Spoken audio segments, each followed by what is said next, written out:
Olá! A partir de agora, você está convidado a acompanhar conosco uma conversa com o senador Fernando Bezerra. Isso sobre o nosso tema crise econômica e possíveis saídas. Que você que acompanha o argumento sabe que a gente tem ouvido os senadores sobre a reflexão que é mais frequente no plenário nesse mês de novembro, outubro, novembro, nos dias de hoje é o que se fala. Não há muita convergência de ideias e iniciativas, mas de que a crise existe, que ela é muito delicada, isso parece que é consenso na casa, né, senador? Com certeza. E eu diria mais. Na realidade, não é só diagnosticar ou constatar a crise que nós estamos vivendo nos dias de hoje. Existe também um sentimento comum por parte de todos os senadores, eu diria mesmo no Congresso Nacional, de que essa crise está contratada para se agravar. Nós vamos chegar ao final do ano com a inflação tendo furado a meta dos 2 dígitos, ou seja, deveremos ter uma inflação superior a 10 pontos percentuais. Nós deveremos chegar ao final do ano com o Brasil tendo perdido mais de 1,5 milhão de empregos e com uma perspectiva de que o crescimento negativo do PIB brasileiro deverá alcançar mais de 3 pontos percentuais. Agora, mais grave do que isso, porque isso já aconteceu, mais grave do que isso é que o setor empresarial, os investidores, a família brasileira, ela está desanimada, ela não está com uma expectativa positiva de que a gente já tenha vencido o pior momento.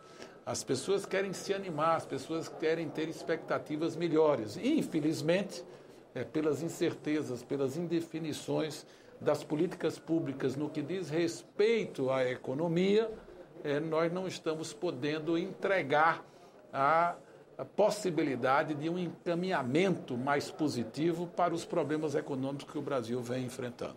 Qual seria a origem dessa crise econômica, na sua opinião, senador? É política. Política. Na realidade, nós precisamos desatar o nó político. Hoje, o principal problema, aonde você chega, aqui em Brasília, ou mesmo nos nossos estados, quando você vai entrar em contato com a sua base, conversando nos sindicatos, com os setores empresariais, com servidores públicos, com trabalhadores, enfim, com a juventude, nas universidades, nas escolas. A primeira pergunta é: a presidenta Dilma conclui o seu mandato? A presidenta vai chegar até o final do seu mandato? Por quê? Porque existe no Congresso Nacional vários pedidos de impeachment. O governo que fez uma reforma ministerial para ter base política, para ter apoio político, até agora não provou ter uma maioria parlamentar suficiente para aprovar as medidas econômicas que o Brasil está a necessitar. Nós precisamos de remédios amargos. É preciso cortar despesas, o governo cortou muito pouco em despesas e quando corta no lado dos investimentos, aí as obras param.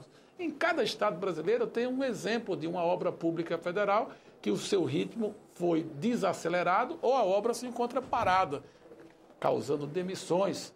Então, o governo não, quando tenta cortar, não consegue cortar, como, por exemplo, o corte dos cargos comissionados, que a presidenta prometeu enxugar a máquina, reduzir o número de ministérios, mas que até agora não entregou o corte dos 3.000 cargos comissionados. Então, os exemplos estão aí. O governo não tem sido efetivo no corte das despesas. E, por outro lado, o governo tem pressionado muito o Congresso para ampliar a receita. E a sociedade brasileira já não suporta mais pagar uma carga tributária tão pesada. O governo insiste que a solução para os problemas fiscais do Brasil é a criação da CPMF. Eu acho muito pouco provável que a CPMF possa merecer o apoio do Congresso Nacional. Já experimentamos a CPMF, ela foi boa enquanto durou, mas ela acabou. É um imposto ruim, é cumulativo, distorce os preços na cadeia produtiva e é mais um fardo, é mais um ônus. Eu acho que é importante oferecer mais receita para o governo federal? Em toda crise é importante dar ao governo federal de plantão as condições para enfrentar essa crise. Mas nós precisamos aproveitar para poder ampliar a carga fiscal em cima daqueles que podem contribuir para que o nosso sistema tributário seja menos regressivo. Hoje, paga mais imposto quem ganha menos no Brasil. É preciso fazer mais justiça fiscal. A gente pode, por exemplo, taxar as doações e taxar as heranças. É uma proposta que mesmo eu apresentei aqui no Congresso Nacional, que poderia merecer o apoio por parte daqueles que apoiam o governo, para que a gente possa retirar daqueles que podem dar mais. A gente pode, por exemplo, também, em vez da CPMF, oferecer a tributação sobre a CID, não incidindo sobre o diesel, porque o diesel vai no transporte público, vai no transporte de mercadorias e isso pode encarecer os produtos que são consumidos pelos brasileiros. Mas nos veículos de passeio, até para sinalizar que o governo vai priorizar os transportes públicos, os transportes de massa. Então, tem uma série de áreas que o governo pode trabalhar para poder melhorar o seu desempenho fiscal, para ampliar a sua receita. Então, eu acho que hoje nós estamos, digamos assim, com um governo frágil, porque não apresenta uma base parlamentar sólida para poder fazer avançar uma pauta econômica que possa dar resposta a essa crise, e, de outro lado, um diagnóstico errado por parte do governo. Não pode querer resolver a crise fiscal apenas pelo lado da receita. É preciso saber cortar e cortar as despesas, e não só cortar as despesas em cima de investimento. Senador, então estamos vivendo uma crise econômica de origem numa crise política. Mas os tempos e as demandas de cada um desses ambientes são tempos diferentes. A economia vai ficar em suspenso, gerando mais demandas por solução, enquanto o impasse da política não se resolve? É isso que a gente tem pela frente? Olha, nós temos que reconhecer que existe um esforço por parte do governo. Eu estou aqui constatando que os esforços desenvolvidos até aqui não prosperaram. Deu o exemplo da reforma ministerial. Exato. Possa ser que o próximo passo seja o quê? Seja uma revisão da política econômica do governo. Certo. A política econômica que foi tocada de janeiro até aqui, ela não produziu os resultados. Foi dito aqui no Congresso Nacional, no início do ano, que se aprovado fosse o ajuste, nós chegaríamos ao final do ano criando as bases para o início da recuperação econômica. Não é isso que nós estamos constatando.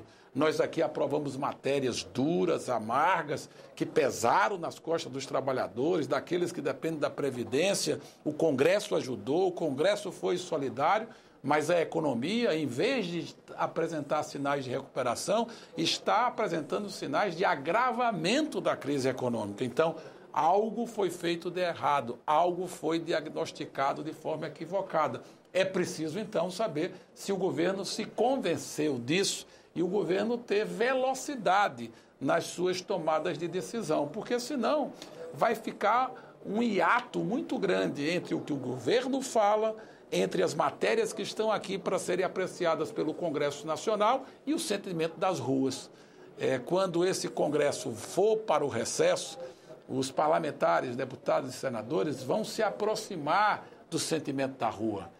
Cada representante eleito do povo vai ter contato com a realidade, com os trabalhadores demitidos, com os sindicatos que estão enfrentando uma pauta pesada em função da recessão, da retração econômica, dos servidores públicos que estão vendo que os serviços de saúde e de educação estão sendo descontinuados, de prefeitos e governadores que não conseguem pagar a folha salarial. Esse é o ambiente que nós estamos vivendo.